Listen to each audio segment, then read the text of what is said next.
Whispers of fear echoed through Los Angeles in 1985. The city hadn't felt safe in over a year. Could one man really hold an entire metropolis hostage? An invisible predator who slipped in and out of homes like a ghost, unseen but all too real.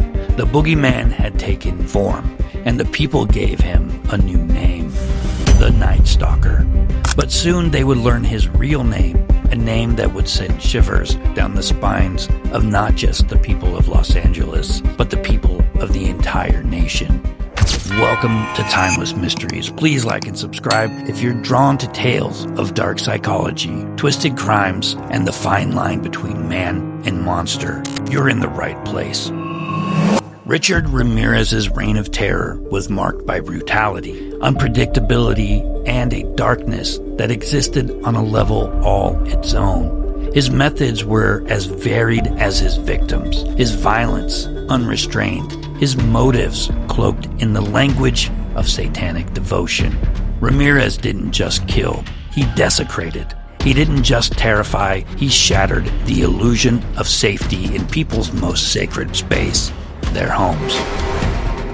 Well, he took a woman in her 60s and stomped her to death with his foot, leaving an imprint of a shoe on the side of her face. From that to just executing somebody upon walking into a room after he entered a house. He strangled, he used a ligature, he used a tire iron on a young girl, beat her, left her for dead. To his victims, he was death. To the public, he was supernatural. But like all monsters, his time ran out. What followed next wasn't the courtroom battle you'd expect. The courtroom became a stage, and Richard Ramirez enjoyed causing mass fear as his TV show was aired coast to coast. The judge may have worn the robe, but Ramirez controlled the room. Every smirk was a cue, every outburst a headline, every defiant word a reminder that evil doesn't beg for mercy. It steals the spotlight. How did Richard Ramirez end up in the courtroom on August 31st, 1985? A suffocating heat scorched the streets of East LA. Richard Ramirez had no idea his face was front page news. He strolled into a local convenience store like he had the right to be there. Same black clothes, same dead eyes. He grabbed a pastry and a soda, moving through the store like he owned the world. But something was different today. A woman inside the store recognized him immediately. Her eyes locked on him. Suddenly, her fear turned to fury. She didn't freeze. She pointed right at him and screamed, "The killer! The killer!" Panic hit Ramirez like a bolt of electricity. He dropped everything and bolted. Out the door, down the street, no plan, no direction, just running, sprinting through alleys, vaulting over fences. His breath hitched, his heart pounded. This wasn't the Night Stalker anymore. This was a man being hunted, and the city had been waiting for this. Word spread like wildfire. Residents poured out of their homes, men, women, even teenagers, some wielding bats, hammers, and metal pipes, and anything else that they could grab. The predator had become the prey, and Los Angeles had 14 months of rage to unleash. A man named Manuel de la Torre spotted Ramirez and didn't hesitate. He lunged, tackled him to the concrete, and pinned him down like a wrestler finishing a match. It was over. No dark alleys, no bedroom shadows, no escape. But the city wasn't finished. The crowd began to swarm. Fists, feet, blunt objects, everything hit him at once. They pummeled him into the pavement, blow after blow, until his face was swollen and bloody. By the time the police had arrived, Richard Ramirez, the man who once controlled the city's nights, was curled up like a baby on the ground, bleeding and begging for protection. He wasn't the Night Stalker anymore. He was a murderer who got caught. The glow of the fluorescent lights buzzed overhead as Richard Ramirez sat cuffed to a chair. His face was a patchwork of purple bruises, cuts, and dried blood. His eyes darted around, taking in the detectives at the table. His eyes were sharp, calculating, but the rest of him was defeated. Detectives asked him questions. He didn't answer, not at first. Then he did what he always did. He smiled. It wasn't a grin of fear or submission. It was the same hollow, cocky smile he'd given to every survivor who lived long enough to see it. This kind of smile says, "I'm still in control." When they pressed him on the pentagrams he drew at his crime scenes, he laughed and made jokes, and staring them dead in the eyes.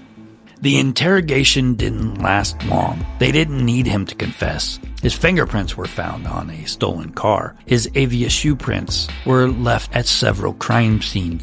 The survivors had picked him out of a lineup. The evidence was everywhere. Richard Ramirez had controlled the streets, but inside that room, he was just another criminal waiting for his next cage. Everyone tuned in for the performance that should have been a trial. Cameras flashed from all sides. Sketch artists caught every glance, every movement, every sneer. The Night Stalker had built a stage, and he was comfortable being watched. When Ramirez entered the courtroom for the first time, he turned it into his grand entrance. He raised his hand, revealing the pentagram on his palm, like it was his signature. His eyes scanned the gallery, and he sneered. "Hail Satan!" The media ate it up. Every newspaper had the same photo the next day. Richard Ramirez, the face of evil, grinning like he was untouchable. It only got worse. He played to the cameras. He played to his fans as young women started showing up to his trial, dressed in black, blowing him kisses, writing him love letters. They wanted him. He thought they loved him. One woman, Doreen Leroy, wrote him so many letters that she finally married him while he sat on death row.